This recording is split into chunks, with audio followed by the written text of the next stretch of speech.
Depuis que je suis sorti des vagues, je suis au frais comme un corps à la morgue. Aigle, je ne suis plus de la basse-cour. Mes rêves se bousculent et basculent vers la réalité trop importante. Tes paroles doivent toujours aller de pair avec tes actes. Mon petit bonhomme, il n'y a pas de Père Noël en Afrique. Trouve un autre moyen de te faire du fric. Obstinés, ils se moquent tous de moi parce que je ne sais pas rédiger une demande d'emploi. Et moi, je me moque d'eux parce qu'ils sont subalternément prédestinés. Harcelé par le regard des gens, par ici mon slam est mal vu comme une fille portant un bracelet autour de sa jambe. Moi c'est Jordi Mandé, connu sous l'acronyme Genre Dictionnaire, poète, slameur, humoriste. En même temps j'ai un diplôme de licence en génie des procédés chimiques de l'école supérieure des ingénieurs. Moi le slam c'est ce qui a sauvé ma vie.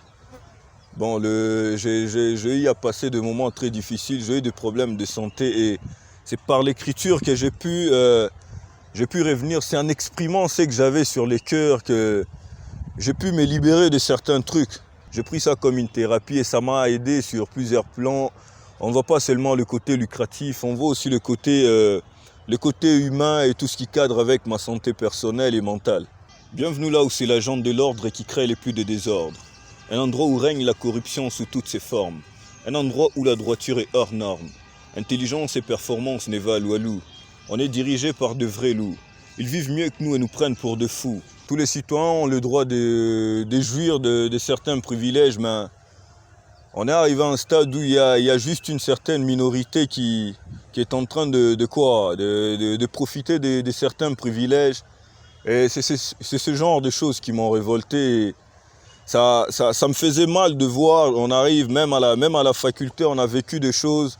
Tout ça m'est sidéré. Je me suis dit au bout d'un moment qu'il fallait faire quelque chose et j'ai pris l'islam comme un terrain d'expression pour exprimer toutes ces inégalités-là et aussi l'exploitation, toutes ces choses-là. J'étais contre tout ça.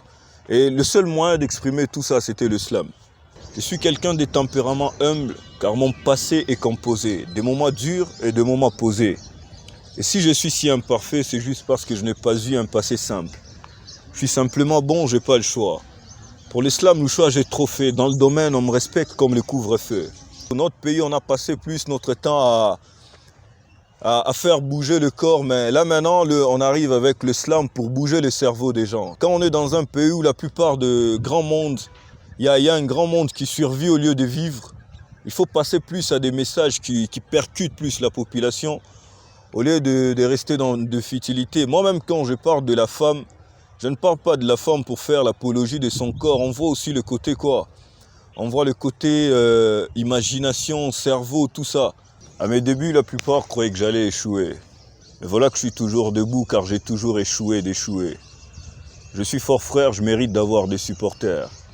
J'ai survécu à la fois la crise monétaire et la crise sanitaire, car Congolais de père et de mère. Par ici, même ce qui est gratuit coûte cher. Voilà pourquoi il n'y a pas de salaire pour tous ces chômeurs. Et donc si tu restes là, glandé, bandé dans le clandé, c'est que tu es du clan de losers. Ma sœur Benza Kobe Konasonga Mbele o Konasonga Pakabukari. Ayota Kushuka Noele o Shakwikalo Nachunga Bukweri.